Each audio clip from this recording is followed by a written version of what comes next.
मान्यवरांना उपस्थित जनतेला वाकून या ठिकाणी नमस्कार केलेला आहे आणि प्रतीक्षा आहे ती राष्ट्रपती द्रौपदी मुर्मू यांच्या संपूर्ण सहभागी या मंत्रिमंडळासोबत इथे नरेंद्र मोदी आणि पुढच्या काही क्षणात राष्ट्रपती द्रौपदी मुर्मू यांचं आगमन या ठिकाणी होईल। अब हम सब प्रतीक्षा कर रहे हैं माननीय राष्ट्रपती महोदया के शुभागमन की। नरेंद्र मोदी यांच्या शपथविधी सोहळ्यासाठी राष्ट्रपती भवनाला आकर्षक अशी विद्युत रोषणाई देखील करण्यात आलेली आहे। जशी संध्याकाळ होतीये तसं राष्ट्रपती भवन या आकर्षक अशा विद्युत रोषणाईमध्ये उजळून निघाल्याचं आपल्याला दिसतं। मोदी आता तिसऱ्यांदा पंतप्रधान पदाची शपथ घेणार आहेत आणि त्याची समारोह की समाप्ति पर भी पुढच्या काही क्षणामध्ये राष्ट्रपती द्रौपदी मुर्मू यांचं आगमन राष्ट्रगान बजाया जाएगा।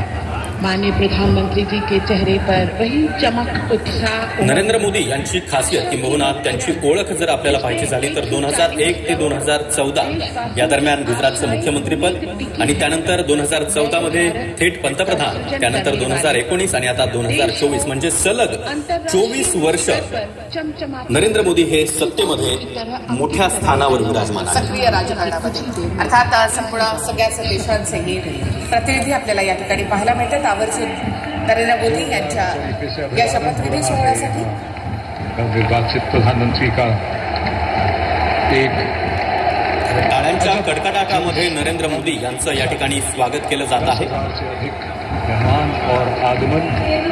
उपराष्ट्रपती जगदीप धनखड हे देखील आता या ठिकाणी दाखल झालेले आहेत। काही वेळापूर्वी आपण पाहिलं की माजी राष्ट्रपती रामनाथ कोविंद हे सपत्नीक या ठिकाणी पोहोचलेले आणि आता जगदीप धनखड हे देखील राष्ट्रपती भवन परिसरामध्ये दाखल झाले आहेत। आणि आता पुढच्या काही क्षणामध्ये राष्ट्रपती द्रौपदी मुर्मू यांचं आगमन होईल। करीब आती हुई जब आज का समारोह एकाहत्तर मुकाम पर जाएगा जहां